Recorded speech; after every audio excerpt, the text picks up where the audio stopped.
नमस्ते. मी Dadasaheb need, दैनिक कटुसत्य आणि वृत्तदर्पण न्यूजमध्ये आपलं सर्वांचं हार्दिक स्वागत. सध्या संपूर्ण राज्यामध्ये मराठा आरक्षणाचा विषय अतिशय जोरदारपणे चर्चेत आहे. याचं कारण म्हणजे सध्या या सरकारची भूमिका सुद्धा दुटप्पी होत आहे. एकीकडे मराठा समाजाला आरक्षणाचं गाजर दाखवलं जात आहे, तर दुसरीकडे या सरकारमधील ओबीसीचे प्रमुख नेते आरक्षण मिळू नये म्हणून थैथयाट करत आहेत. यावरून या सरकारची दुटप्पी भूमिका लक्षात आल्याशिवाय राहत नाही. त्याचं कारण म्हणजे साप मेला पाहिजे आणि काठीही तुटली न पाहिजे. त्याचबरोबर लेकरंही वाचली पाहिजेत, मोठी झाली पाहिजेत आणि कणगीतले दाणेही कमी न झाले पाहिजेत. अशाच प्रकारची दुटप्पी भूमिका घेऊन हे ट्रिपल इंजिन सरकार सध्या महाराष्ट्रामध्ये आरक्षणाचा विषय आपापल्या पद्धतीने जरी हाताळत असलं तरी एकंदरीत या सरकारचं नेमकं काय चाललंय हे मात्र लक्षात येत नाही. तर कारण म्हणजे सध्या येणाऱ्या काळामध्ये लोकसभा निवडणुकीचं वारं वाहत आहे आणि या लोकसभा निवडणुकीच्या निमित्ताने या राज्यातील मराठा आरक्षणावरून निर्माण झालेलं वातावरण शांत करण्यासाठी आणि लोकसभेच्या निवडणुका जिंकण्यासाठी भाजपा सध्या अतिशय सावधगिरीने पाऊल टाकत आहे आणि त्यामुळे इतर ओबीसी नेत्यांचा बळीचा बकरा करून स्वतः मात्र शाबूत राहत आहे. परंतु हे ओबीसी नेत्यांच्या लक्षात येत का नसावं हा मात्र संशोधनाचा विषय आहे.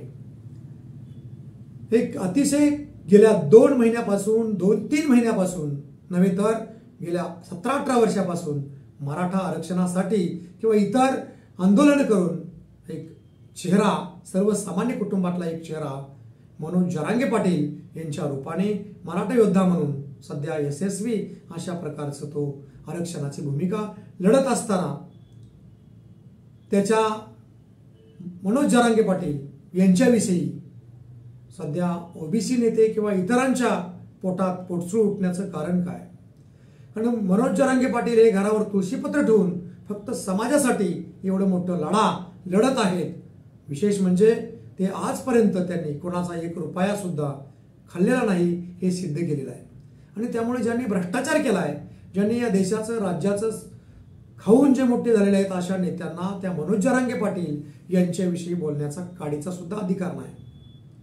मग तो कुणीही असेल, जो माणूस स्वतःचं सर्वस्व, स्वतःच्या कुटुंबाचा विचार न करता आरक्षण मिळाल्याशिवाय घराचा उंबरा सुद्धा शिवणार नाही अशा प्रकारची शपथ घेऊन अहोरात्र मराठा समाजासाठी झटत आहे, सभा घेऊन मराठा समाजाला जागृत करत आहे, अशा नेत्याविषयी, अशा व्यक्तीविषयी इतर काही नेत्यांना बोलण्याचा यथकिंचित अधिकार नाही. नव्हे तर तो अधिकार त्यांना का नाही? कारण ते नेते भरभटलेले आहेत, स्वार्थी आहेत, मतलबी आहेत आणि अशा नेत्यांना एका स्वच्छ प्रतिमा असलेल्या मराठा समाजाच्या योद्ध्याविषयी बोलण्याचा काडीचा अधिकार नाही म्हणजे नाहीच. आणि म्हणून मनोज जरांगे पाटील हे आरक्षण घेतल्याशिवाय आता शांत बसणार नाहीत हे मराठा समाजाला सुद्धा लक्षात आलेलं आहे. आणि म्हणूनच रात्री अपरात्री पहाटे 3-4 वाजता सुद्धा त्यांच्या सभेला तुफान अशा प्रकारची गर्दी, लाखोंच्या रेकॉर्ड सभा, गिनीज बुकापर्यंत नोंद झाली अशा सभा, ज्या सर्वसामान्य नेत्याच्या पाठीमागं एवढे लोक, एवढा समाज उभा राहतोच कसा याचा पोटसूळ या सर्व राज्यातील राजकीय नेत्यांच्या पोटात उठला आहे. आणि त्यामुळेच ते बोलतायत की या मनोज जरांगे पाटील यांच्या मागे दिव्य शक्ती आहे, यांच्या पाठीमागे कुणीतरी आहे. परंतु मनोज जरांगे पाटील हे कच्च्या गुरूचा चेला नाही. त्यांनी ओपन चॅलेंज दिलं आहे की तुम्ही शोधून दाखवा आमच्या पाठीमागे कोण.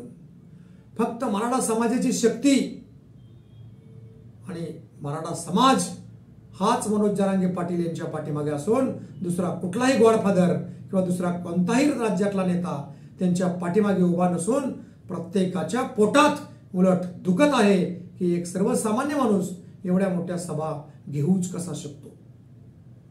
यांच्या सभेला एवढ्या अर्ध्या रात्री सुद्धा लोक जमा होतातच कसे?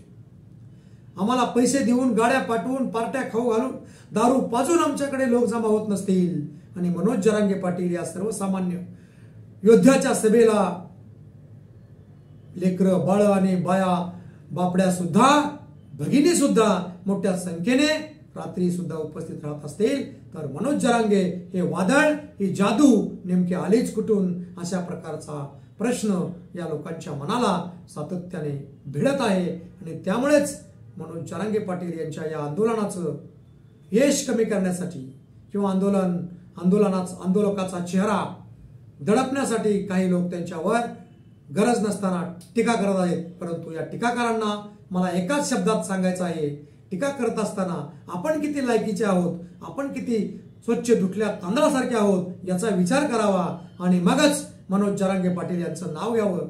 अशा प्रकारचं मी सर्व राजकीय नेत्यांना आव्हान करतो आणि इथंच थांबतो. नमस्कार.